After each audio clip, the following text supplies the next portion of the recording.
पोहोचते. आपल्याला त्या गोष्टीच्या माध्यमातून फळापर्यंत जायचं असेल तर ती गोष्ट आचरताना ती सवर्म वर्मासहित वर्म जाणून केली पाहिजे.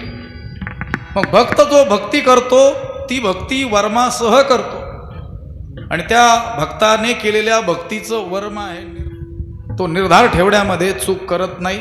आपल्याला जर भक्त म्हणून घ्यायचं असेल आणि आम्ही भक्ती करतो आहोत असं आपण म्हणत असू तर आपल्यामध्ये देखील काय असला पाहिजे, निर्धार असला पाहिजे. या चरणाचाच काहीसा विस्तार दुसऱ्या चरणामध्ये केलेला आपल्याला आढळून येतो, अधिक स्पष्ट केलेला आढळून येतो. निष्काम निश्चळ विठ्ठली विश्वास पाहो नयेवास माणिकांची. निष्ठावंत भाव म्हणजे काय, भक्तीचं वर्म असलेला निर्धार म्हणजे नेमकं काय, तर दुसऱ्या चरणात त्याचं स्पष्टीकरण आहे. त्या भक्ताची भक्ती कशी असते, निष्काम निष्काम भक्ती असते. निश्चळ चलनरहित स्थिर अशी त्याची काय असते, भक्ती असते. निष्काम निश्चळ पुन्हा विठ्ठली विश्वास आणि त्या पांडुरंगाविषयी त्याचा काय असतो, दृढ विश्वास असतो. पाहो नये वास अनेकांची. आणि आपल्या उद्धारासाठी तो अन्य कुणाकडूनही अपेक्षा ठेवत नाहीये. तो भक्त केवळ आणि केवळ त्या परमेश्वरावरच विसंबून राहतो आहे, अनन्य आहे. अन्याश्रयाणाम त्यागो अनन्यता. दुसऱ्या कोणत्याच आश्रयाचा स्वीकार तो आपल्या जीवनात करत नाही आहे.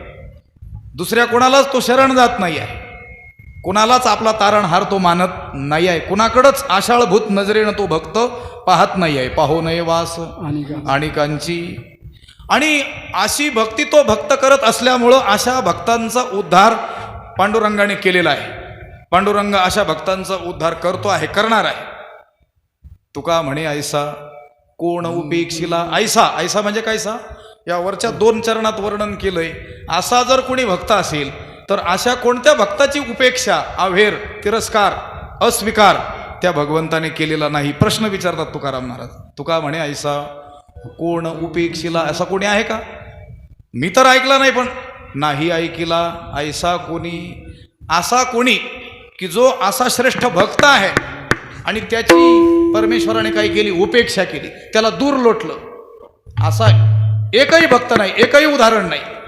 माझ्या पाण्यात तर नाहीच तुकोबाराय म्हणतात, पण नाही ऐकिला ऐसा कोणी. असं कोणीच आजपर्यंत ऐकलेलं नाही की अशा भक्ताची उपेक्षा देवाने केलेली आहे. कारण त्याच्या अंतःकरणामध्ये ती जी भक्ती आहे ती कशी आहे, निष्काम निश्चळ विठ्ठली विश्वास पाहो नये वास अनेकांची. असा या अभंगाचा शब्दशः सरळ सरळ अर्थ आहे.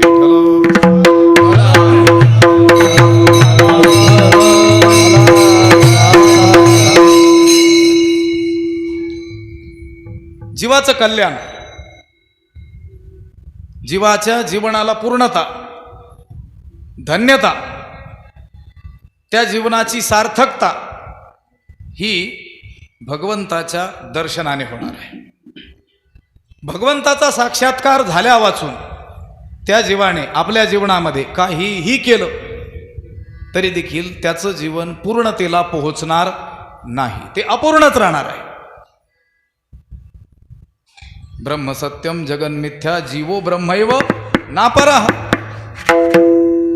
सत्य केवळ या जगामध्ये परमात्माचा आहे. सत्य तू सत्य तू विठ्ठला कागा हा दाविला जगदाकार.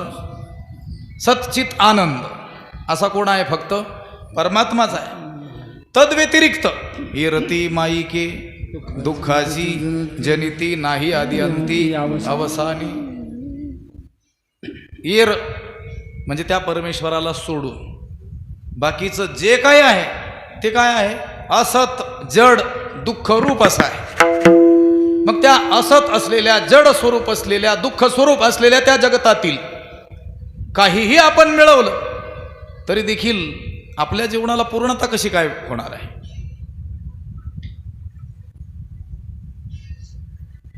एखादी अपूर्ण गोष्ट पूर्ण गोष्टीशी मिळाल्याशिवाय तिला पूर्णता येणार नाही. एक अपूर्ण तिला येऊन दुसरी अपूर्ण गोष्ट मिळाली, त्याचं उत्तर पूर्ण कधीच येऊ शकत नाही. ज्ञानोबरायांनी गमतीनं उदाहरण दिलंय. राणी दुःखिया दुःखी भेटले. दोन दुःखी जीव एकमेकांना भेटल्यानंतर कोण कोणाचं दुःख निवारण करील? वनामध्ये जंगलामध्ये रस्ता भरकटून एक जीव, त्याला रस्ता मिळतच नाही आहे जंगलाच्या बाहेर जाण्याचा. 2 दिवस झाले, अन्न पाणी मिळालेलं नाही, प्राण जाण्याची वेळ आलेली आहे. व्याकुळ झालाय की मला या जंगलाच्या बाहेर जाण्यासाठी मार्ग काही मिळत नाही आहे. दुसऱ्या दिवशी सायंकाळी दूरवरून एक माणूस त्याला येताना दिसला. त्याला हायसं वाटलं, बरं वाटलं. देवानेच जणू काही याला पाठवलं आहे किंवा देवच याच्या रूपाने काय आलेला आहे, माझ्या मदतीला धावून आलेला आहे. तो माणूस जवळ आल्यानंतर याने नमस्कार केला आणि सांगितलं, बरं झालं तुम्ही देवासारखे धावून आले. 2 दिवस झाले या जंगलामध्ये मी भटकतो आहे, अन्न पाण्या वाचून माझा प्राण जाण्याची वेळ आलेली आहे. मला या जंगलाच्या बाहेर जाण्यासाठी रस्ता लवकर तुम्ही सांगा. त्या समोरच्या माणसाने रस्ता सांगितला का हो? नाही. त्याने विचारलं, किती दिवस झाले म्हणाला? तो म्हटलं 2 दिवस. तो म्हटलं माझा 4था दिवस आहे म्हणे. विठ्ठल विठ्ठल. मग एक दुःखी जीव दुसऱ्या दुःखी जीवाचं दुःख कसं निवारण करील? मग हा जीव असून देखील त्या जीवाचं जर दुःख निवारण करत नसेल तर अन्य जड वस्तूच्या प्राप्तीनं दुःख कसं निवारण होईल? विठ्ठल.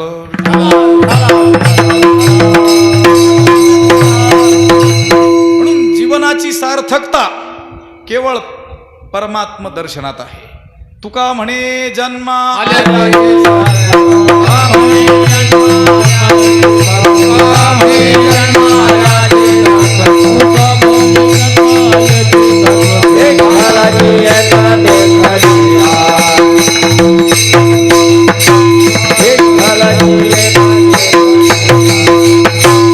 तुका म्हणे जन्मा आल्याचे सार्थक विठ्ठलची एक देखिलिया.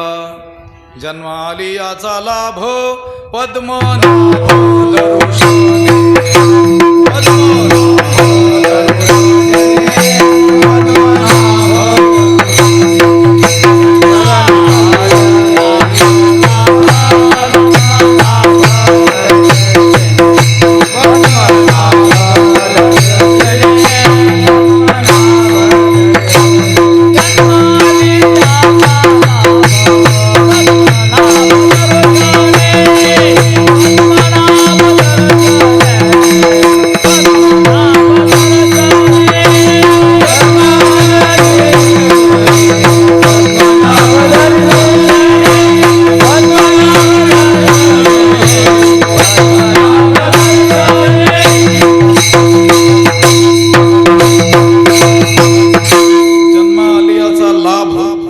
पद्मनाभ दर्शने.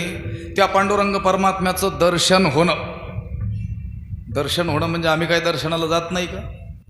दरवर्षी जातो, वर्षातून अनेको वेळेस जातो, अधिक मासातही जातो, श्रावणातही जातो. मग आमच्या जीवनाचं झालंय का सार्थक? तुकोबारायांच्या उक्तीप्रमाणे तेथे त्यांच्या दर्शन शब्दाचा अर्थ आहे साक्षात्कार. दर्शन शब्दाचा सरळ सरळ मराठीत अर्थ होतो पाहणे, आणि पाहणे शब्दाचा संत वाङ्मयामध्ये अर्थ होतो विचार करणे. त्या पांडुरंगाच्या स्वरूपासंबंधी विचार करणे, त्याचं मूळ स्वरूप कसं आहे आणि माझ्याशी तो अभिन्न कसा आहे, तत्स्वरूपच मी कसा आहे, याला म्हणतात दर्शन, याला म्हणतात पाहणं. तो हारे श्रीहरी पाहिला डोळे भरी, पाहता पाहणे दुरी सारोनिया. ज्ञानोबारायांनी पाहिलं त्या श्रीहरीला, आपण पाहतो तसं नाही पाहिलं. पाहता पाहणे दुरी सारोनिया, त्रिपुटी रहित त्याचं दर्शन केलं म्हणजे त्याच्याशी एकरूपतेचा अनुभव मिळाला. आणि त्या भगवंताशी एकरूपतेचा, अभिन्नतेचा, अभेदत्वाचा अनुभव प्राप्त करणं हेच जीवनाचं काय आहे? सार्थक आहे. हेच जीवनाचं खरं काय आहे? परम कल्याण आहे. मग त्या पांडुरंगाशी एकरूप होऊन जाण्याकरिता अनेको मार्ग शास्त्राने आपल्याला सांगितलेले आहेत. मुख्य मार्ग सांगितलेला आहे तमेव विदित्वा अतिमृत्युमिती नान्यः पंथा विद्यते अयनाय. तम एव विदित्वा, त्यालाच जाणून, त्या परमात्म्याला जाणणं म्हणजे त्याचं ज्ञान मिळवणं, हाच मार्ग आहे. अतिमृत्युमिती, मृत्यू रूप, जन्म मृत्यू रूप हा सागर जीव त्याच वेळेस उल्लंघन करू शकतो ज्या वेळेस तो त्या परमात्म्याला जाणेल. नान्य पंथा विद्यते अयनाय अयनाय अन्य पंथा न विद्यते. याच्यासाठी दुसरा अन्य मार्ग नाही. मग त्या परमेश्वराला जाणणं म्हणजे त्याचं ज्ञान मिळवणं.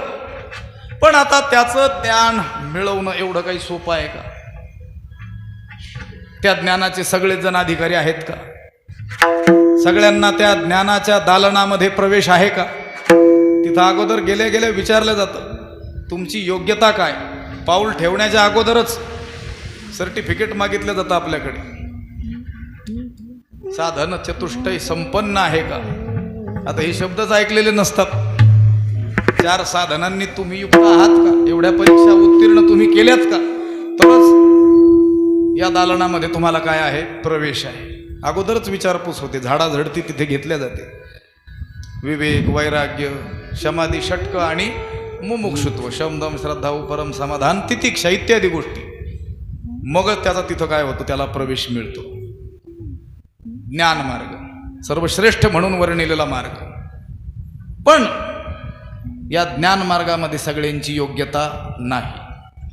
आणि ज्यांची योग्यता आहे त्या योग्यता असलेल्या पुरुषाच्या अंतःकरणामध्ये सुद्धा भाव असावा लागणार आहे. मला तिकडे घेऊन जायचं तुम्हाला अभंगाकडे. जलद भगवत प्राप्तीसाठी अधिकार परत्वे अनेको मार्ग वेद माऊलीनं आपल्याला सांगितलेले असले.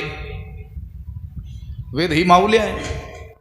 सगळ्या जीवांचा उद्धार करण्याविषयी तिच्या अंतःकरणामध्ये कळकळ आहे. आणि जशी आई ही आपल्या रडणाऱ्या लहान बालकाला त्याची समजूत घालण्याकरिता, त्याला शांत करण्याकरिता वेगवेगळे उपाय योजते आणि त्याला काहीही करून काय करते? शांतच करते. स्वंबालम रोदमानम चिरतर समयम शांतिमाने तुमग्री द्राक्षम खार्जुरमाम्रम सुखदलमथवा योजयत्यंबिकास्य तद्वच्चेतोति मूढो बहुजनन भवान मौढ्य संस्कार योगात बोधोपाये रणैकैरवशमुपनिषद बोधयामास सम्यक विठ्ठल.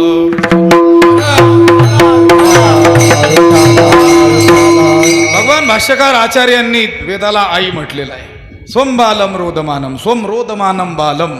स्वतःच्या रडणाऱ्या बाळाला शांतिमाने शांत करण्याची इच्छा असलेली ती आई काय करते? योजे ती अंबिका अस्य. त्याची आई काहीतरी योजना करते.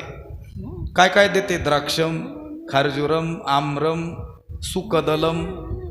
योजेती द्राक्ष देते, खजूर देते, आंबे देते, सुकदलम चांगली केळी देते. बरं का, सुपद जोडलंय आचार्यांनी. त्यांना ठाऊक असेल कदाचित पुढं त्या केमिकलमध्ये बुडवतील लोक म्हणून. कदली फलम म्हणजे केळी.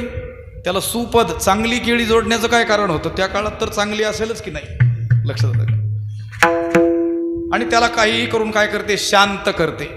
अगदी त्याचप्रमाणे तद्वत त्याचप्रमाणे चेतोती मूढो बहुजनन भवान मौढ्य संस्कार योगात अनेको जन्म ह्या जीवाचे झालेले आहेत. आणि त्या प्रत्येक जन्मामध्ये त्याने नाना प्रकारचे विषय सेवन केलेले आहेत. आणि त्या विषय सेवनाचे संस्कार त्याच्या अंतःकरणावरती दृढ झालेले आहेत. आणि त्या दृढ झालेल्या संस्कारांमुळं, विषयांच्या संस्कारामुळं त्याला आता स्वउद्धाराचा मार्ग सुचत नाही आहे. हा जीव मनुष्य म्हणून जरी जन्माला आलेला असला तरी देखील त्याला स्वउद्धाराचा मार्ग आपण होऊन ठाऊक नाही. पशुपक्ष्यांची गोष्ट तर सोडूनच द्या. पशु काय पाप पुण्य जाणं, ते पाप पुण्याचा तर विचार त्यांच्यामध्ये नाहीच आहे. पण सर्वश्रेष्ठ जन्म या माणसाचा आहे. मनुष्य जन्म सर्वश्रेष्ठ मानलेला आहे. नरदेह दुर्लभ जाणं दुर्लभ मानलेला आहे, श्रेष्ठ मानलेला आहे. भगवंताची उत्तम कलाकृती म्हणून या नरदेहाकडे पाहिलं जातं. या नरदेहाला आलेल्या जीवाला देखील स्वतःचा उद्धार कशात आहे हे आपण होऊन कळणं काय आहे? कठीण आहे. म्हणून संतांना काय करून द्यावी लागते? जाणीव करून द्यावी लागते. उठा जागे व्हारे आता, स्मरण करा भावे चरणी ठेवा माथा, चुकवा व्यथा या जन्म मृत्यूच्या व्यथा चुकवा. आणि त्या भगवंताचं काय करा? स्मरण करा, त्याची आठवण करा, त्याला जाणून घ्या, त्याच्याशी एकरूपतेचा अनुभव मिळवा. मला काय सांगायचं? त्या जीवाच्या अंतःकरणावरती अनेक जन्मातील विषय सेवनाचे दृढ असे संस्कार झालेले असल्यामुळं हा जीव काय झालेला आहे? भरकटलेला आहे.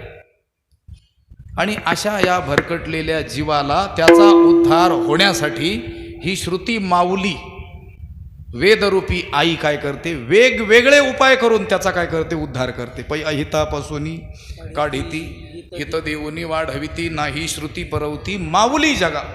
ज्ञानोबारायांनीच वेदाला आई म्हटलंय असं नाही, तर ज्ञानोबाराय ज्यांना वाट विचारतात त्या भाष्यकारा ते वाट पुसतू. भाष्यकार भगवत पूज्यपाद आचार्यांनी सुद्धा मगाशी सांगितलेल्या श्लोकात आईच म्हटलंय. विठ्ठल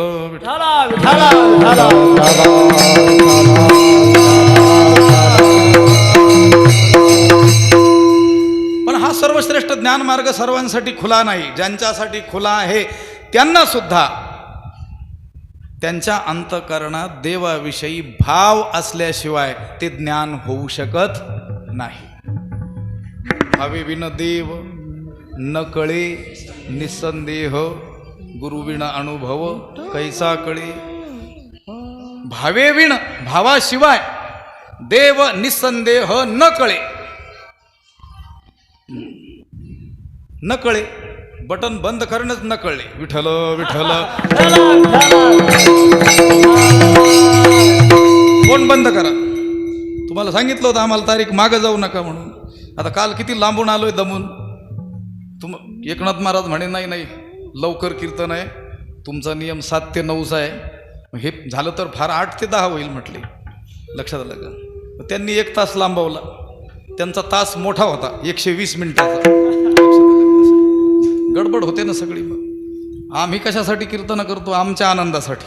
आम्हाला आनंद कधी होईल? तुम्ही चांगल्या रीतीनं ऐकलं तर. विठ्ठल विठ्ठल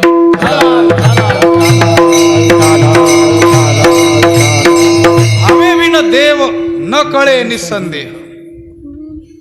ज्ञानमार्गाचे तुम्ही अधिकारी असाल तरी देखील तुमच्या अंतःकरणामध्ये त्या देवाविषयी भावना नसेल तर तुम्हाला तो देव कळणार नाही. म्हटलं इतके शास्त्र शिकले देव कळाला नाही? कळेल, पण निस्संदेह कळणार नाही. संशय रहित निसंशय कळणार नाही. काहीतरी संशय राहीलच, आणि थोडा का होईना संशय राहिला तर संशयात्मा विनश्यती. विठ्ठल अनिक पाप नाही ही हा विनाशाची वागोर प्राणी असी. लोक व्यवहाराकडे जोडतात. संशय घेणं मोठं पाप सांगितलंय म्हटले ज्ञानोबारायांनी. अहो व्यवहारामध्ये अनेक लोकांची कामच संशयावरती उभारलेली आहेत. हे बिचारे आपले पोलीस मित्र आहेत, त्यांचं कामच कशावर अवलंबून आहे? संशयावर. संशयित आरोपी म्हणून त्यांना काही लोक उपस्थित करावे लागतात आपल्यासमोर. त्यांनी जर संशय घेणं सोडलं तुम्ही सांगितलेल्या या ओवीच्या उलट्या अर्थामुळं, आणिक नाही पाप घोर नको नको महापाप लागेल, तर त्यांनी जर संशय घेणं सोडलं तर सारा बट्ट्याबोळ होईल. कोणता संशय? परमात्म्यात आणि आपल्यामध्ये यत्किंचितही भेद नाही, पण भेदाचा आलेला संशय हे मोठं महापाप आहे. विठ्ठल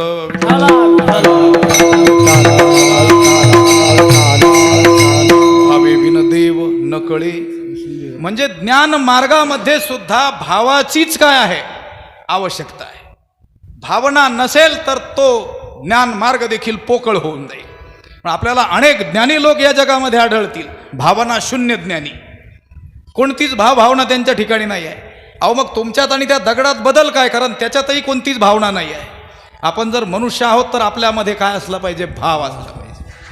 कोणाचं तरी दुःख पाहून आपलंही अंतःकरण काय झालं पाहिजे? व्यथित झालं पाहिजे, तरच आपण आपल्याला माणूस समजायचं.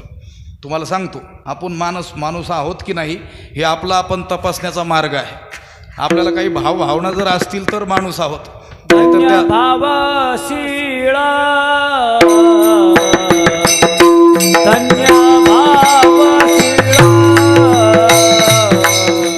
भावनायुक्त असणं हा ज्याचा स्वभाव आहे त्याला धन्यता दिलेली आहे. मी मगाशी सांगत होतो तुम्हाला, आपण माणूस आहोत की नाही. तुम्ही म्हणणार परीक्षा कशाला करायची? 2 हात 2 पाय आम्हाला दिलेत, माणूस म्हणून जन्माला आलोत, मग माणूस नसूत कशावरून? जर आपल्यामध्ये कोणतीही भावना नसेल, अत्यंत कठोर आपण असू तर माणूस नाही, पाषाण हृदय आपण. ज्ञानमार्गासारखा श्रेष्ठ मार्ग देखील भावा वाचून काय आहे? व्यर्थ आहे. कर्ममार्ग अत्यंत सूक्ष्म म्हणून सांगितलेला आहे, अत्यंत सूक्ष्म. कर्ममार्गासारखा सूक्ष्म कोणताच मार्ग नाही. अत्यंत विचारपूर्वक ते कर्म करावं लागतं, तरच त्या त्या कर्माचं सांगितलेलं उचित फळ आपल्याला प्राप्त होतं, नाहीतर विपरीत होतं. त्या विप्राला आचमन करण्याकरिता संध्येच्या समयी जे हातात पाणी घ्यायचे ते एक उडीद बुडेल एवढंच पाणी असावं लागतं. कमी झालं किंवा जास्त झालं तर त्याला दोष लागतो. लक्षात आलं? मद्यपानाचाही काय लागतो? त्याला दोष लागतो. मोठं पातक त्याला लागत असतं. मग किती सूक्ष्मता आहे. पण असं कर्म आचरणारे लोक सुद्धा या जगामध्ये आहेत. आपण आचरत नसू पण लोकच नाहीत असे असं नाही आहे. कर्माचा सूक्ष्म विचार करून कर्म आचरणारे अनेक लोक या जगात आहेत. आपण पाहिलं होतं त्या अभंगाच्या संबंधी थोडंसं. आचरती कर्मे कर्मे आचरती. बरं कशीही आचरती असं नाही. ते काळे धर्माधर्मे धर्म अधर्म त्याज्यग्राह्य या सगळ्या गोष्टींचा विचार करून कर्म आचरतात. पण ती कर्म आचरत असताना, ती आचाट कामे करत असताना देवाविषयी मात्र त्यांच्या अंतःकरणात भावना नसल्यामुळं ते काळे देवाच्या दृष्टीनं ती कर्मे कशी आहेत? त्याज्य आहेत, टाकाऊ आहेत, निकृष्ट आहेत, काळी अशी आहेत. लक्षात आलं का? मोठा विचार आहे त्याचा. आपण केला होता सूक्ष्मतेनं त्याचा विचार. दुसऱ्या अध्यायामध्ये त्यासंबंधी अनेक पुरावे आपल्याला ज्ञानेश्वरीमध्ये आढळतात. यज्ञपुरुषात चुकती भोगता जो. मुख्य असलेला यज्ञपुरुष नारायण त्यालाच चुकतात. एकची कुडे करीती जे स्वर्ग कामू मनी धरीती. यज्ञपुरुषात चुकती भोगता जो. सगळी कर्म ठीकठाक करतात पण देवाविषयी भावना रहित अशी ती कर्म असल्यामुळं त्यांचं ते कर्म मार्गाचं आचरण हे देखील काय ठरतं? व्यर्थ ठरतं. मला सांगायचं कर्मासारखा सूक्ष्म मार्ग सुद्धा भावने वाचून काय आहे? व्यर्थ आहे. ज्ञानासारखा श्रेष्ठ मार्ग सुद्धा भावने वाचून काय आहे? व्यर्थ आहे. भाव हेच त्या ज्ञानाचं देखील काय आहे? स्वधर्म आहे. भाव हेच त्या ज्ञानाचा देखील काय आहे? स्वधर्म आहे. भाव हाच त्या कर्मठाचा देखील काय आहे? स्वधर्म.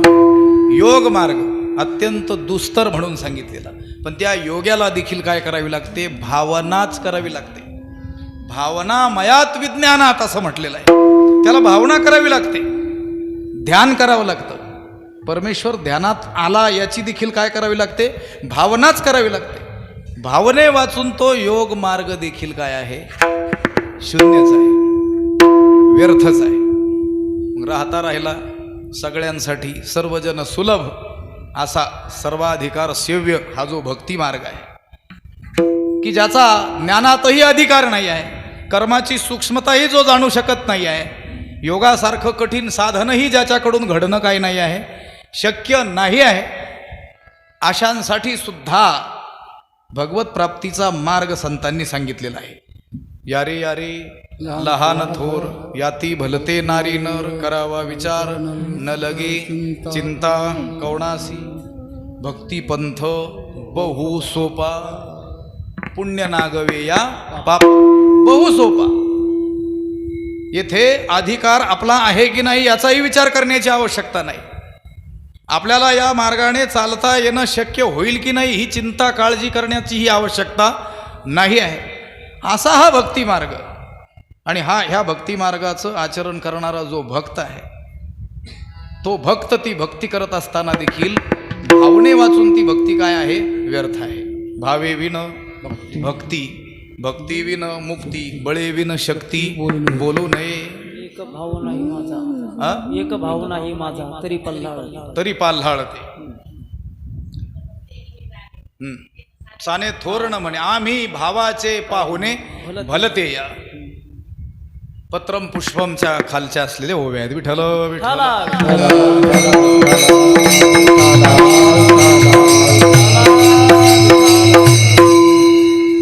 भक्ती ही केवळ बाह्यक्रिया नाही आहे.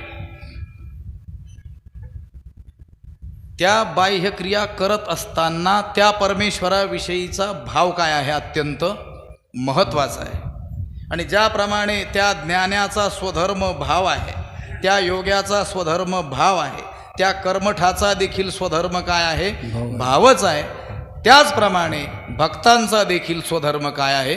भावच आहे. अभंगाच्या पहिल्या चरणी निष्ठावंत भाव भक्ताचा स्वधर्म.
निष्ठावंत भक्तांचा स्वधर्म निर्धार हे वर्म चुको नये.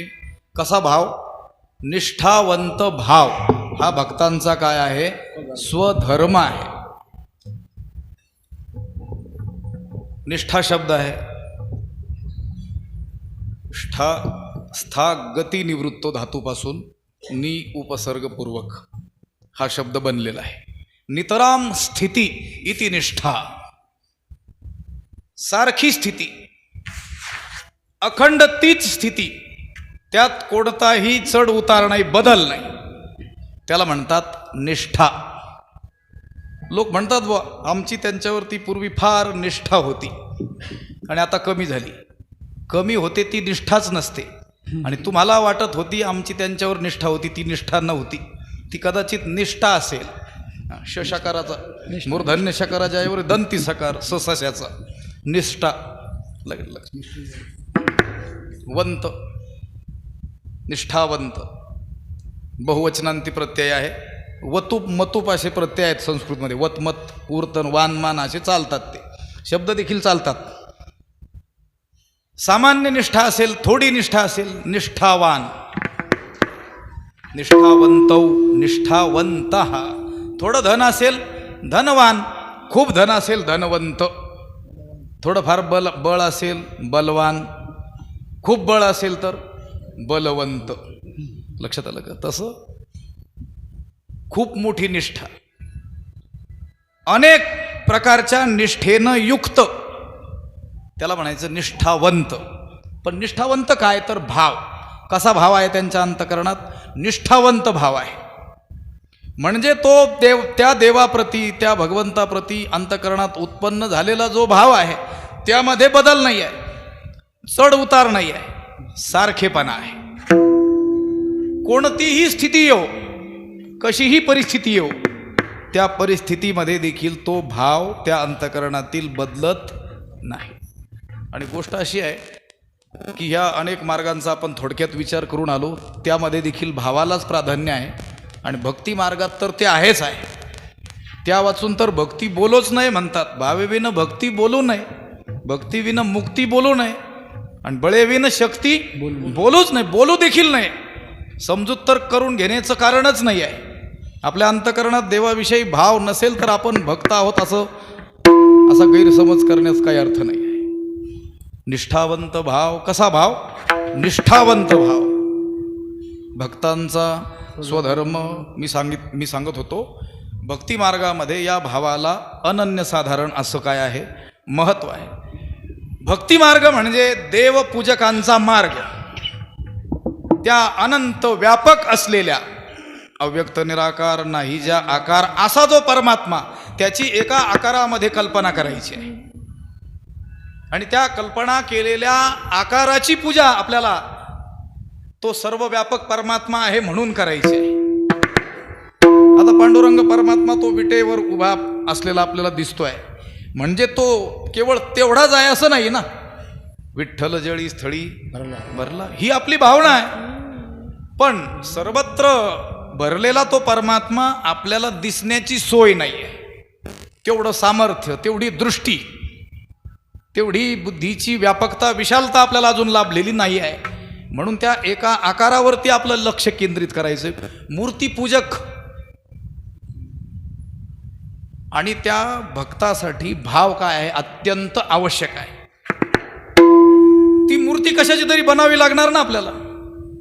धातूची, लाकडाची, पाषाणाची, कशाची तरी बनवावी लागेल.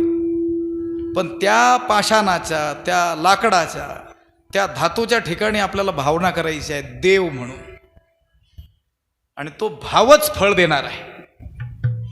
भावेषु विद्यते देवः तस्मात् भावो हि कारणम न देवो विद्यते काष्ठे न पाषाणे न मृण्मये. देव त्या पाषाणातही नाही, त्या काष्ठात, त्या लाकडातही नाही आहे, न मृण्मये त्या मातीमध्ये देखील नाही आहे. लक्षात आलं का? मग कशात आहे? त्याच्याविषयी तुम्ही केलेली जी भावना, त्या भावनेमध्ये देव आहे. भावेषु विद्यते देवः म्हणून तस्मात् भावो हि कारणम. देवा कारणे भाव तस्मात्. विठ्ठल विठ्ठल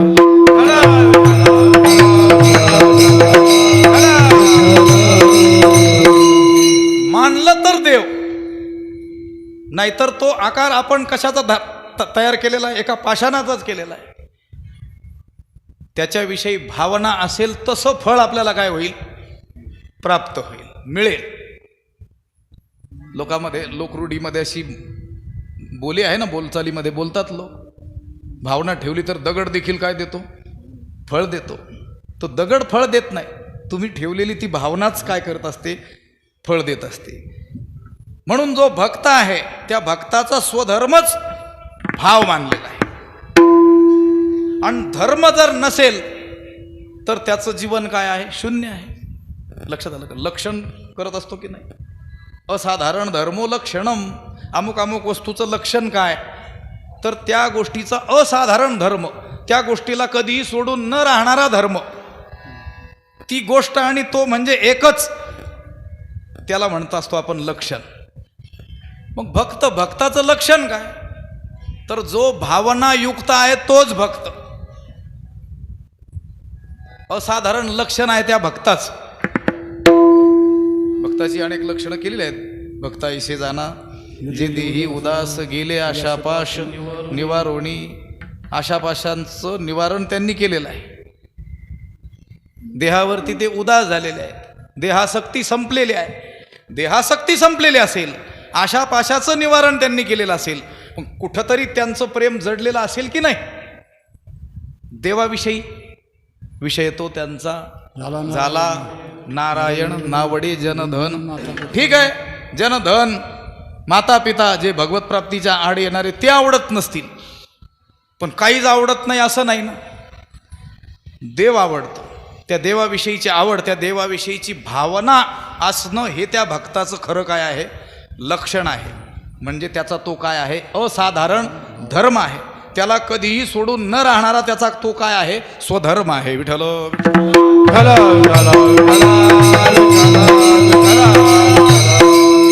अग्नी जर आपली दाहकता टाकून देईल तर त्याला अग्नी कोण म्हणेल का? त्या अग्नीचा स्वधर्मच आहे दाहकता. पोळणं, भाजणं हा त्या अग्नीचा काय आहे? स्वधर्म आहे. त्याच्याशिवाय तो अग्नी राहू शकेल का? शीतवत्या अपहा, शीतल असणं हे त्या पाण्याचा काय आहे? स्वभाव आहे. तुम्ही तापवलं तर ते तापतं, पुन्हा ठेवलं की ते पुन्हा आपोआप काय होतं, थंड, कारण तो त्याचा काय आहे, स्वधर्म आहे. तसं भक्तांचा स्वधर्म आहे, निष्ठावंत भाव भक्तांचा स्वधर्म. आपल्यामध्ये देखील भाव उत्पन्न झाला असा आपल्याला भास होतो. आपल्याकडं खरं आता तेवढा अवकाश नाही आहे. आपल्यामध्ये भावना नसते, भावना भास असतो. काय असतो? भावना भास असतो. तुम्हाला एक गोष्ट सांगतो जाता जाता, खूप विस्तार नाही करत, पण आलंय लक्षात तर सांग.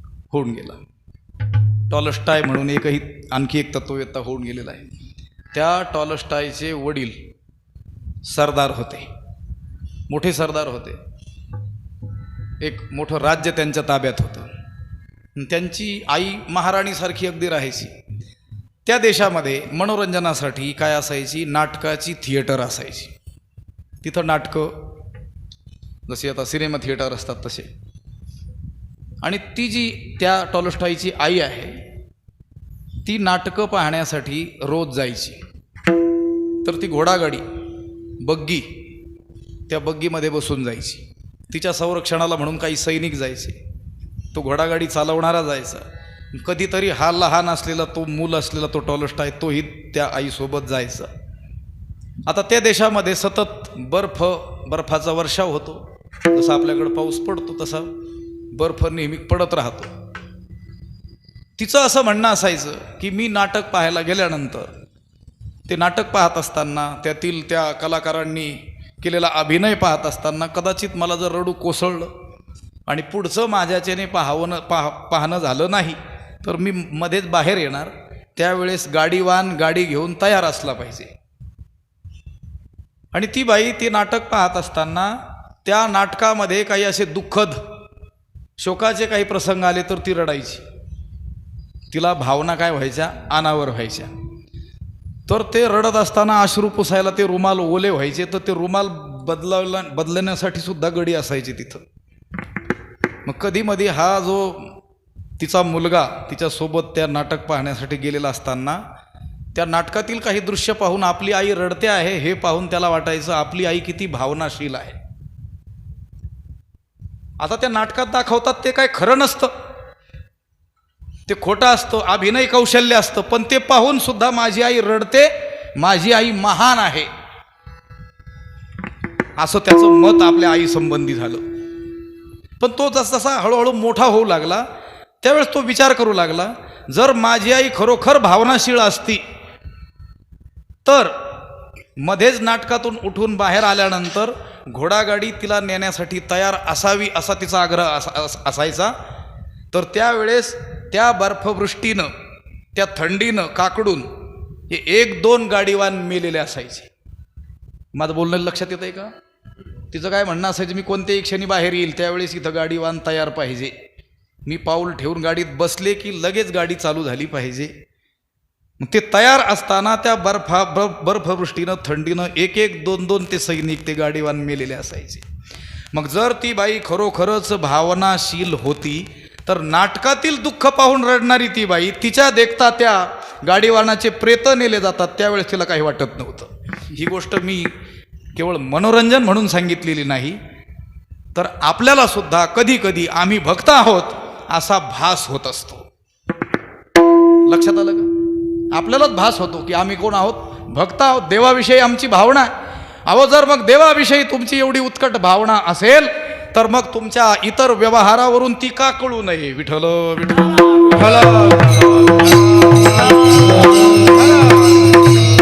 2-2 तास पूजेमध्ये मग्न असणारी माणसं पूजेतून उठले की बाकीचे 22 तास लोकांना कापण्याचंच काम करतात. विठ्ठल विठ्ठल.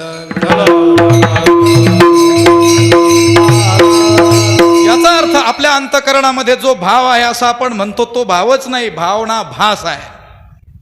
किंवा असलाच तो भाव तर तो कमकुवत आहे, निष्ठावंत नाही आहे. पण त्या भक्ताच्या ठिकाणी स्वधर्म म्हणून सांगितलेला जो भाव आहे तो कसा आहे? निष्ठावंत भाव आहे. नितराम स्थिती, सतत एका अवस्थेत तो राहणार आहे. जीवनामध्ये कोणतेही प्रसंग आले तरी देखील देवाला दोष तो भक्त देत नाही आहे. निमूटपणे प्रारब्ध म्हणून तो काय करतोय? भोगतो आहे. आणि का रुसावे न लगे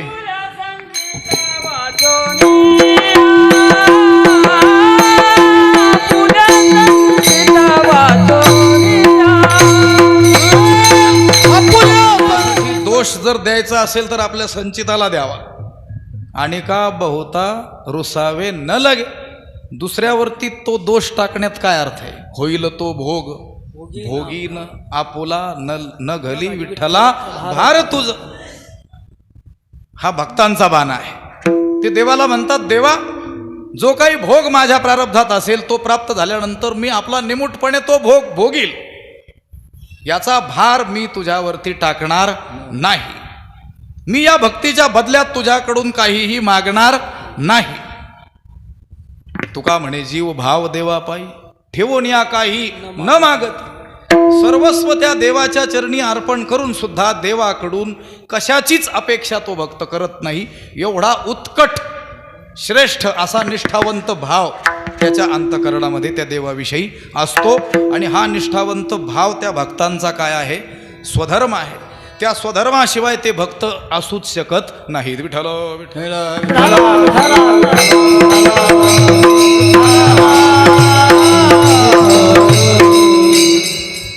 मी बोलून गेलो. निष्ठा शब्द परिचयाचा आहे आपल्या. पक्षनिष्ठा, देशनिष्ठा, पण आता काही त्याला एवढं मूल्य राहिलेलं नाही. लक्षात आलं का. संध्याकाळी वेगळा झेंडा घेतलेले लोक दिवस उगण्याच्या पूर्वी दुसरा झेंडा हातात असतोय. कोणता झेंडा घेऊ हाती, लक्षात आलं. कोणताही घे, सगळेच घे.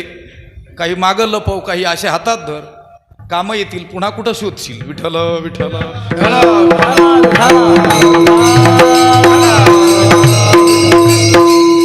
एक उदाहरण आपल्याला सांगावं लागेल या प्रसंगी. रामायणातील महाराज जे आहे तिथे गंधमादन नावाचं एक वानर माकड ते सापडलं त्या रामरावण युद्ध प्रसंगी. कुणाच्या ताब्यात, कुंभकर्णाच्या. तो कुंभकर्ण अतिविशाल महाकाय त्याचं शरीर, त्याच्या पायाखालीच अनेक सेना चिरडून मारायची. विशाल देह, डोंगरासारखा, पर्वता एवढा. पण त्याने पाहिलं या युद्धात सुद्धा कुठून तरी सुगंध येतोय. आता तिथं एवढी प्रेत खचाखच पडलेली, तिथं दुर्गंध आला पाहिजे, पण त्याला सुगंध आला. त्याला वाटलं एवढ्या या धामधुमीत कोण सेंट मारून आलंय. लक्षात आलं. इथं सुगंध येण्याचं काय कारण. पण त्याने पाहिलं तर ते एक वानरच काय होतं, सहजच सुगंध त्याच्या अंगाला यायचा. त्याने काही लावलेलं नव्हतं अंगाला, आपोआपच जन्मदातच सुगंधी शरीर. त्याला जरा विस्मय वाटला. त्याला मारलं नाही, त्याने असं हातात धरलं, आपल्या तोंडाजवळ आणलं आणि त्याला सांगितलं, हे बघ, मला काय तुला मारण्याची काही भावना होत नाही, पण एक काम कर, तू माझ्यासोबत रावणाकडे चल, तिथं मी तुला घेऊन जातो. त्याने सांगितलं, नाही, मी कुणाचा आहे, रामाचा आहे. मी रामाच्या बाजूने आलेलो आहे आणि मी रामाचा म्हणूनच राहणार आहे.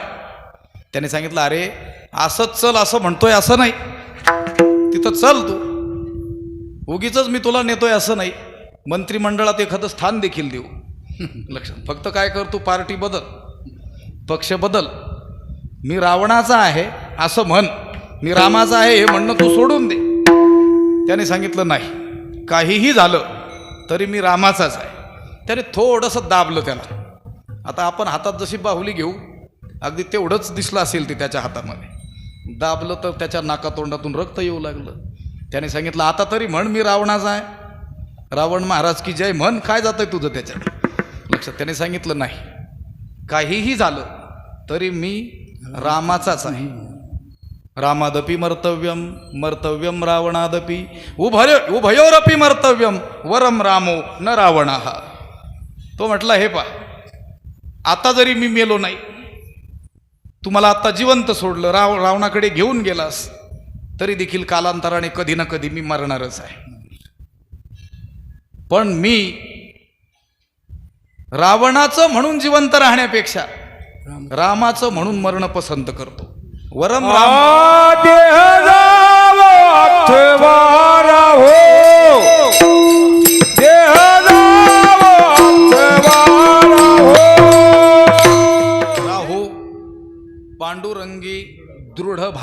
दृढ भाव म्हणजे निष्ठावंत भाव. चरण न सोडी सर्वथा आण तुझी पंढरीनाथा. भानुदास महाराज म्हणतात त्याप्रमाणे, जरी हे आकाशवर पडो पाहे, ब्रह्मगोळ भंगा जाये वडवाणळ, त्रिभुवन खाये परी मी तुझीच वास पाहे गा विठोबा. हा जो देवाविषयीचा भाव आहे त्याला म्हणतात निष्ठावंत भाव. विठ्ठल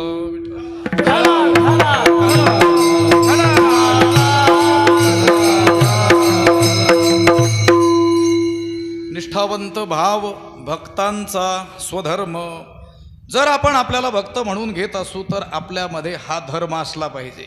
हाच आपला काय आहे? स्वधर्म आहे. स्वधर्मा वाचून तो भक्त राहू शकत नाही. निष्ठावंत भाव भक्तांचा स्वधर्म.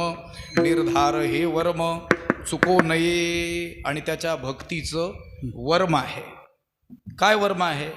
निर्धार निश्चय हे त्याच्या भक्तीचं काय आहे? निष्कामा निश्चल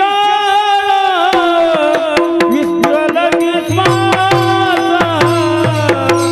निष्कामा निश्चल विठ्ठल विश्वासा. निष्कामा निश्चल विठ्ठल विश्वासा. विठ्ठल निश्चय विठ्ठल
वर्म चुको नये.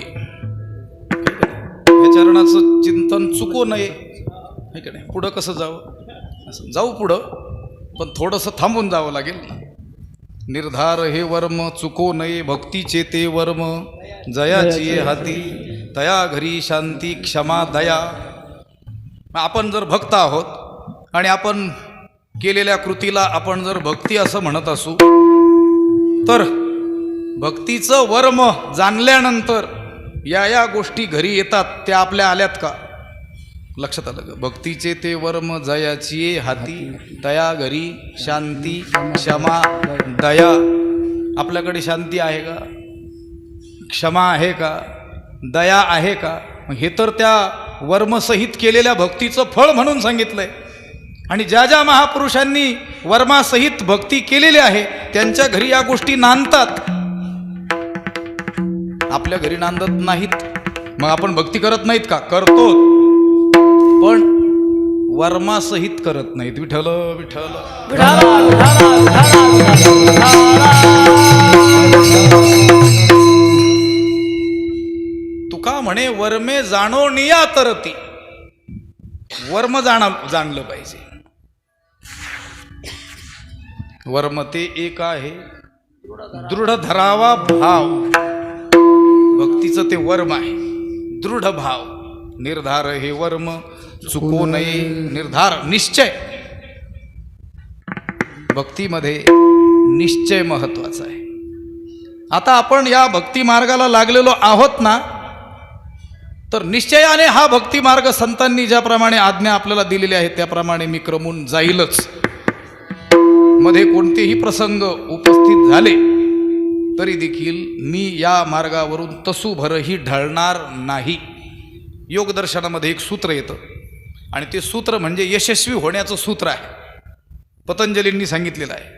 कोणतंही काम आपण हाती घेतल्यानंतर ते यशापर्यंत जायचं असेल तर ते कसं केलं पाहिजे, त्या सूत्रामध्ये पतंजली ऋषींनी योगदर्शनात सांगितलेलं आहे. मग तुम्ही भक्ती करा की ज्ञान मार्गाचे पाईक असा की कर्मठ असा की योगी असा की किंवा व्यवहारातीलही कोणतीही कामं तुम्ही हाती घेतलेली असू द्या, यशापर्यंत जाण्याचं ते सूत्र आहे. सतू दीर्घकाल नैरंतर्य सत्कारा सेवितो दृढ भूमीही. कुणीही लक्षात ठेवा हे सूत्र. शेतकऱ्यांनी ठेवा, व्यावसायिकांनी ठेवा, विद्यार्थ्यांनी ठेवा, साधकांनी ठेवा, भक्तांनी ठेवा, ज्ञान्यांनी ठेवा, कुणीही लक्षात ठेवा. जे काम आपण हाती घेतलंय, ज्या मार्गाचे आपण पथिक आहोत, सतू दीर्घकाल नैरंतर्य सत्कारा सेवितो दृढभूमीही, 3-4 गोष्टी याच्यात सांगितलेल्या आहेत. कोणतीही गोष्ट करायची असेल तर ती किती केली पाहिजे? दीर्घकाळ केली पाहिजे. काय म्हटले, आम्ही ज्ञानेश्वरीचे पारायण करतो पण काही आम्हाला अनुभवच नाही. कधीपासून केलं सुरू? ते म्हटले कालच केलेलं आहे. असं. अरे जरा दीर्घकाळ कर, 1-2 वर्ष. काहींनी सांगितलं आम्ही 2-4 वर्षापासून पारायण करतो. दीर्घकाळ झाला की नाही आता? तरी देखील आम्हाला लाभ झाला नाही. म्हटले कधी करता? ते म्हणजे महिन्यातून अर्धा तास करत असतो. दीर्घकाळ झालं पण निरंतर झालं का? निरंतर झालं पाहिजे.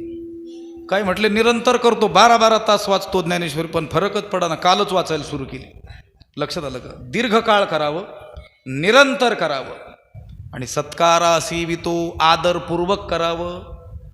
लक्षात आलं का? दीर्घकाळ, सातत्य आणि जे करायचं ते आदरपूर्वक, भावपूर्वक, श्रद्धापूर्वक, निष्ठापूर्वक जर केलं तर ते निश्चित फळापर्यंत जातं. आपल्याला आजचा पाहण्याचा भाग एवढाच आहे. निर्धार हे वर्म चुको नये. त्या भक्तीचं काय आहे? हे वर्म आहे. आणि ते भक्ती करत असताना हे वर्म चुकतच नाहीत. त्यांच्या भक्तीमध्ये काय असतो? निश्चयच असतो. मी बोलून गेल्याप्रमाणे केवळ भक्तीच नाही, कोणत्याही मार्गाचे आपण पथिक असू तरी आपल्यामध्ये काय असला पाहिजे? निश्चय असला पाहिजे. निश्चयाचे बळ तुका म्हणे त्याची फळ. तो निश्चय असा तसा नको, पक्का असला पाहिजे. निर्धार हे वर्म चुको नये. या पहिल्या चरणामध्ये भक्ताचा स्वधर्म सांगितला आणि तो भक्त जी भक्ती करतो त्या भक्तीचं काय सांगितलं? वर्म सांगितलं. या पहिल्याच चरणाचं अधिक स्पष्टीकरण दुसऱ्या चरणामध्ये केलेलं आहे. निष्काम निश्चळ. निष्काम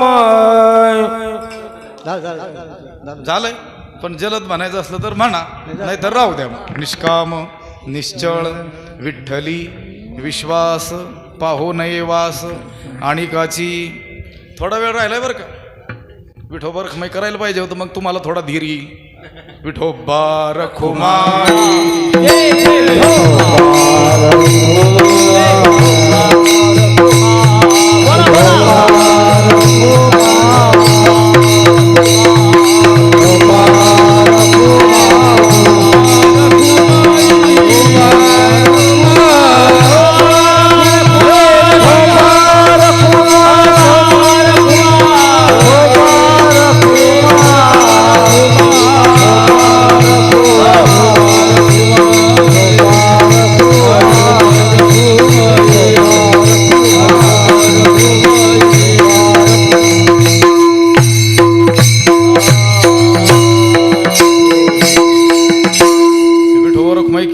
श्रोत्यांना थोडं बळ प्राप्त होतं, त्यांना धीर येतो आणि त्यांचा निश्चय देखील होतो की आता हे संपणारच आहे.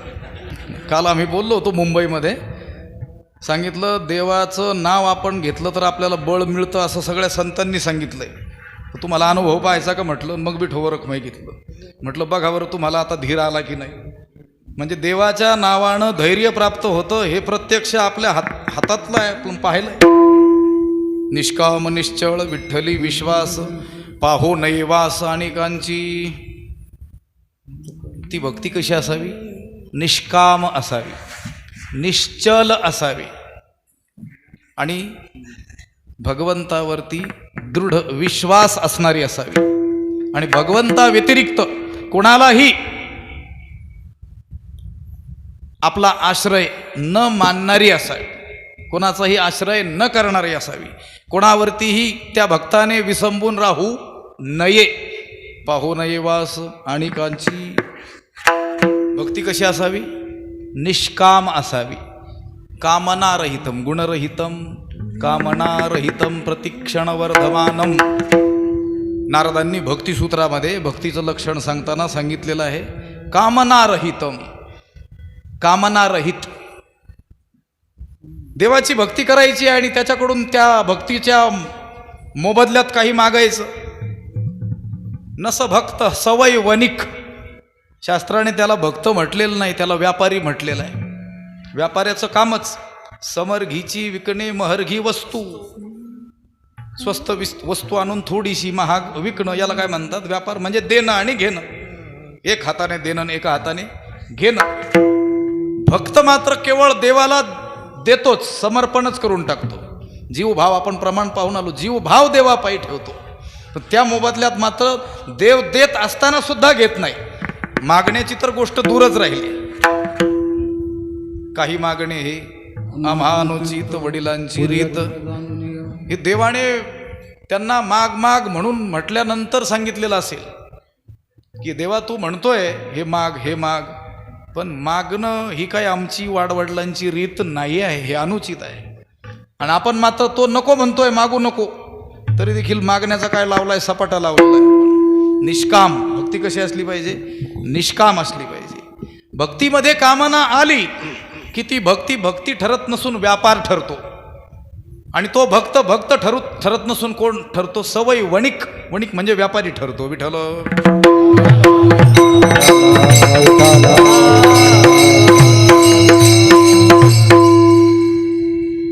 भक्तीत पाप नसावं, भक्तीत लोभ नसावा, भक्तीत काम नसावा. निष्पाप ती भक्ती असावी, निर्लोभ ती भक्ती असावी, निष्काम ती भक्ती असावी. तरच त्या केलेल्या भक्तीचं देवावरती काय होत असतं?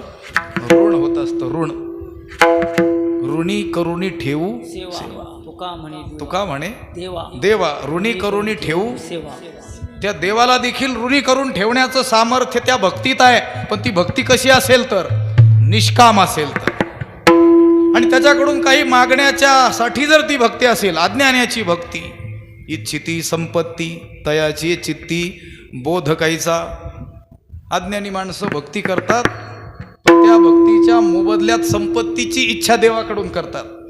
मग अशांच्या चित्तामध्ये कसा बोध उत्पन्न होईल, कसं ज्ञान त्याला होईल? कारण भक्तीचं फळ सांगितलंय, आपण अनेक वेळेस चर्चा केलेली आहे पाठामध्ये त्याची. पुढे भक्तीने धरिले हाती, मागे ज्ञान वैराग्य धर्म येती. जर आपण भक्ती मार्गाने चालत असू तर कधीतरी मागं वळून पाहिलं पाहिजे, हे आलेत का म्हणून. कोण कोण? ज्ञान वैराग्य धर्म, हे सिंहावलोकन केलं पाहिजे ना. जर आपण भक्ती मार्गाने चालणारे असू तर त्या भक्ती मार्गाने जात असताना मागं येतात असं संतांनी सांगितलंय. मग बघितलं पाहिजे कधीतरी वळून, ज्ञान आलंय का, म्हणजे ज्ञानाचा अधिकार आपल्याला प्राप्त झालाय की नाही. ज्ञानाचा अधिकारी म्हणून सांगितलेली जी काही लक्षणं ती आपल्याची न उमटलीत की नाही. वैराग्य, आपल्याला थोडं का होईना वैराग्य आलंय की नाही. तंबाखू पुरतं का होईना, लक्षात आलं. 25 वर्ष भजन करूनही आपल्याला तंबाखू खावीच वाटत असेल तर त्या वैराग्याचं पिल्लू का होईना आलंय की नाही आपल्या पाठीमागं. धर्म, तंबाखूचं म्हटल्यानंतर खूप लोक हसले, लक्षात आलं. ते म्हणतात या सर्व सृष्टीविषयी वैराग्य होईल, पण तंबाखू सोडून विठ्ठल विठ्ठल निष्काम भक्ती निष्काम करावी. त्या देवाकडून काहीही त्या भक्तीच्या मोबदल्यात मागू नये. निष्काम, निश्चळ, निश्चळ, अचल, दृढ अशी ती त्या देवाची काय असावी? भक्ती असावी. थोडेसे काही दुःखाचे प्रसंग आपल्या सामान्यांच्या जीवनात प्राप्त झाले की आपण काय होतो? तो मार्गच सोडून देतो. लक्षात आलं? अनेक लोक तुम्हाला गावोगावी 4-2 उदाहरणं अशी आढळतील. खूप भक्ती त्यांनी त्यांच्या जीवनात केलेली आपल्याला आढळून येईल, भक्तीची क्रिया केलेली आढळून येईल. पण कालांतराने देव धर्म कुठे गेले? देव धर्म सांदी पडिले सकळ अशीच अवस्था दिसून येते. का? मनासारखं झालं नाही. आम्ही एवढी देवाची भक्ती केली आणि देवाने आमच्या जीवनात संकट दिले. देवाने कसले दिले? तुमचा 7-12 तसा होता. लक्षात आलं का? तुमच्या संचिताचा प्रारब्धाचा काय आहे? तो दोष आहे.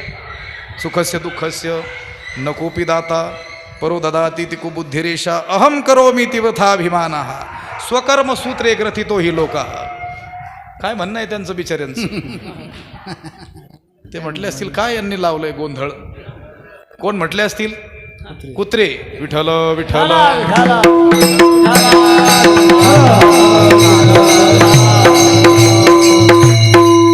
असू दे, त्यांचं कामच आहे. भुंकती ती द्यावे भुंको, आपण नाही त्यांचे शिको. विठ्ठल विठ्ठल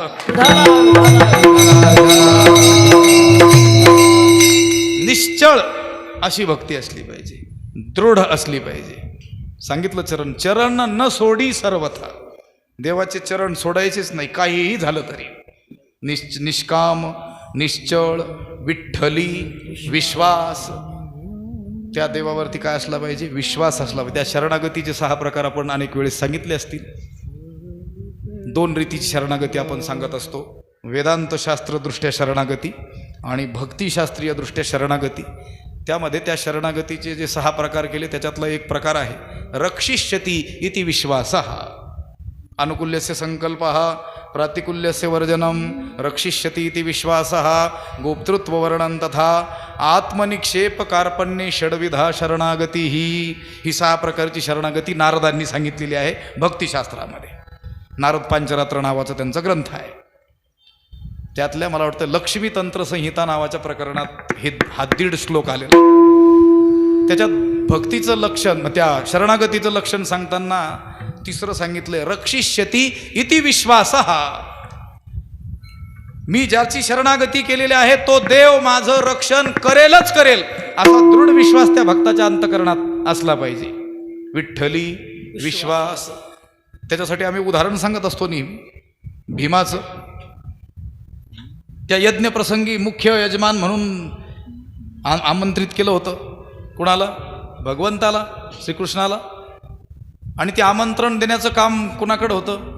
भीमदादांकडं. पण भीमदादा काय पत्रिका द्यायला लवकर गेलेच नाही. हे सगळे हैराण झाले, कधी जातो हा पत्रिका द्यायला? याच्याकडे काय मोबाईल वगैरे आहे का?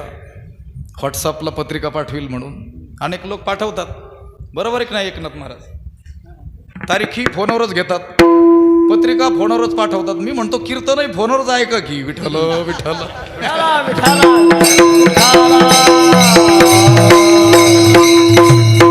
ते हैराण झाले. युधिष्ठिराधिक पांडव हा कधी जातोय?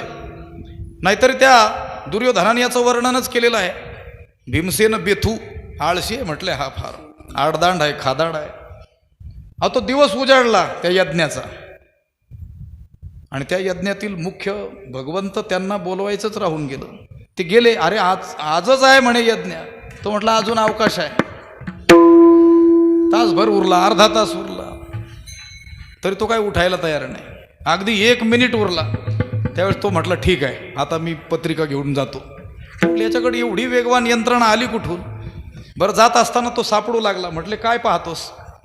ते म्हटले गदा पाहतो माझी. ते म्हटलं आता पत्रिका द्यायला काय युद्ध खेळायला जायचं का? गदा कशाला पाहिजे? त्याने ती त्याची मोठीशी गदा घेतली, विशाल गदा खांद्यावर घेऊन अंगणामध्ये आला, प्रांगणात आला आणि ती गदा काय करू लागला? भिरकावू लागला. बाकीचे तर बाजूलाच सरकले. म्हटले त्या गदेचा थोडासा स्पर्श झाला तरी मृत्युमुखी पडावं लागेल. अनेक बलवान मोठमोठे जे योद्धे आहेत ते याने मारलेले आहेत ते गदेच्या एका फटक्यानं. त्याने ती भिरकावली अशी उंच उंच अशी गोल गोल फिरवली आणि उंच आकाशाच्या दिशेने काय केली, भिरकावली. त्याच्या मस्तकाच्या दिशेनेच वर तो चेंडू जसा मुलं वर फेकतात पुन्हा झेलतात, सगळे तर घाबरूनच गेले. म्हटलं याला पत्रिका द्यायला नसतं सांगितलं तर बरं झालं असतं. आणि ती गदा उंच गेलेली गदा पुन्हा गुरुत्वाकर्षणाच्या नियमामुळे वेगानं खाली येऊ लागली. ती खाली येत असताना भीमाने वर हात, ऊर्ध्वबाहू वर हात करून देवाचा धावा केला की या जगाचा जो चालक मालक परमात्मा आहे त्याने माझं रक्षण करावं. आणि ती गदा क्षणार्धात त्याच्या मस्तकाचा भग्न करील. त्या मस्तकाला एवढ्यात भगवंत प्रकट झाले, वरची वरती गदा झेलली. आणि म्हटले भीमा, हे आमंत्रण देण्याची वेगळीच पद्धती आहे म्हटली तुझी. लक्षात आलं, जीव घेणी पद्धती. ही गदा तुझ्या डोक्यात पडून तू मेला नसतास का? त्या भीमानं सांगितलं, देवा तू माझं रक्षण करशील असा माझा तुझ्याविषयी काय होता, दृढ विश्वास होता. रक्षिष्यती इति विश्वासः. विठ्ठली विश्वास निष्काम निश्चळ, विठ्ठली विश्वास पाहू नये वास. अनेकांची तो भक्त अनेक दुसऱ्यावरती अवलंबूनच राहत नाही.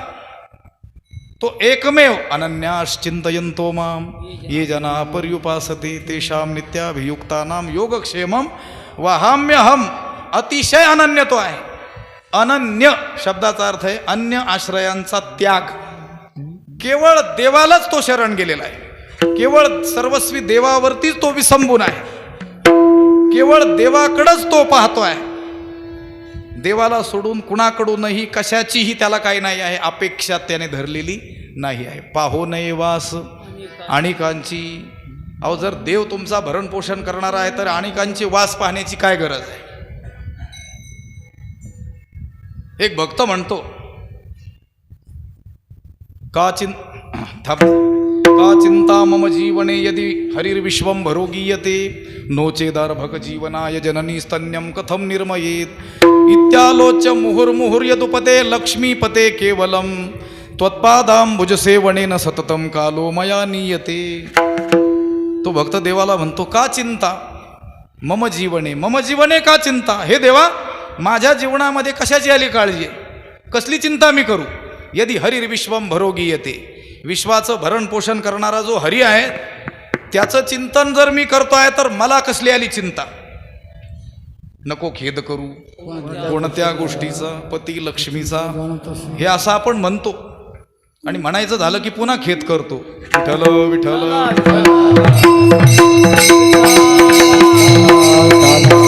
तो देवाला म्हणतो, देवा तू विश्वाचं भरण पोषण करणारा आहेस, तुझं गीत मी सर्व काळ गातो आहे, तर मी कशाची चिंता करू?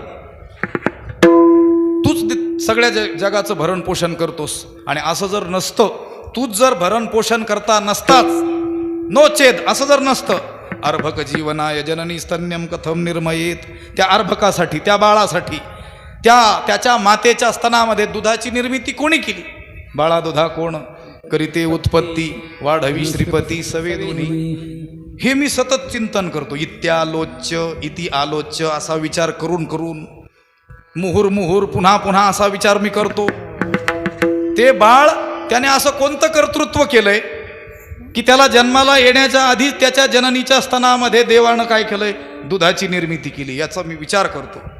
इत्यालोच्य मुहुर्मुहुर यदुपते लक्ष्मीपते केवलम. आणि देवाला मी हाक मारतो, लक्ष्मीपते यदुपते. आणि असाच मी सर्व काळ तुझ्या चिंतनात घालतो. इत्यालोच्य मुहुर्मुहुर यदुपते लक्ष्मीपते केवलम त्वत्पादांबुज सेवनेन सततम कालो मया नियते. जो भक्त असतो तो दुसऱ्यावरती विसंबून राहत नाही. पाहो नये वास अनेकाची. आणि अनेक तेच दुःखी आहेत, तुम्हाला काय डोंबलं देणार आहेत. आम्ही त्या एका ठिकाणी पाठ सुरू केला, प्राध्यापक मंडळी बरीचशी. आता ते त्यातले थोडेसे लोक ओळखीचे होते, बाकीचे अनोळखीचे. हे आजपर्यंत ऐकलेलं नाही. याचाच अर्थ त्या देवाने आपला अंगीकार करावा, आपला स्वीकार करावा, आपल्याला अनुग्रह करावा, आपल्यावर कृपा करावी, असं जर वाटत असेल तर काय करावं लागेल? या अभंगाची 2 चरणं लक्षात ठेवावी लागतील. निष्ठावंत भाव भक्तांचा स्वधर्म, निर्धार हे वर्म चुको नये.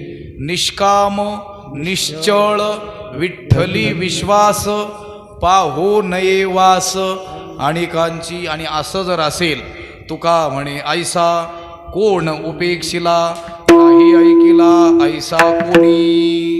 या अभंगावरती काहीसं चिंतन करण्याचा तोडका मोडका प्रयत्न आपण या ठिकाणी केलेला आहे. ही सेवा माझ्या वाट्याला आली.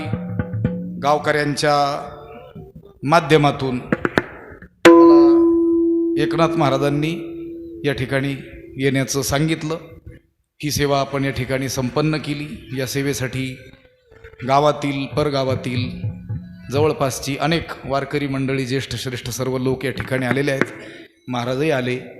ते म्हणाले आज कुठं जायचं नव्हतं, मग तुमचं कीर्तन आहे म्हणून आलो. किती मोठेपणा असावा लागतो. ते अण्णा सांगायचे पहा, बोलणारी लोक सहसा कोणाचं ऐकायला बसत नाहीत. जगन्नाथ अण्णा म्हणायचे. आणि जरी ऐकायला बसलेली आपल्याला दिसत असली तरी देखील ती ऐकायला बसलेली असत नसून ती हे सांगायला बसलेली असतात की हे ऐकलेलं बरोबर नाही म्हणून. लक्षात आलं. पण महाराजांचा मोठेपणा, ते म्हटले तुमचं कीर्तन आम्हाला घ्यायचं होतं त्यांच्या गावी, पण ती तारीखच काय झाली त्यावेळेस अनेक ठिकाणी व्यस्त असल्यामुळं जाता आलं नाही मला त्यांच्याकडं. मग ते म्हटले तुमचं कीर्तन ऐकायला आम्ही आवर्जून आलो. मी मनाचा मोठेपणा हा वारकरी लोकातच आढळून येतो. पंढरीशी लोकांनाही अभिमान पाया पडे जन एकमेका, हे आपलं वारकऱ्यांचं काय आहे सूत्र आहे. ही झालेली सेवा पांडुरंग परमात्म्याच्या चरणी संत महात्म्यांच्या चरणी समर्पित करून आपण या ठिकाणी थांबूयात. काही म्हणायचे का? वेळ झालेली आहे. विठ्ठल जय जय विठ्ठल. विठ्ठल जय जय विठ्ठल.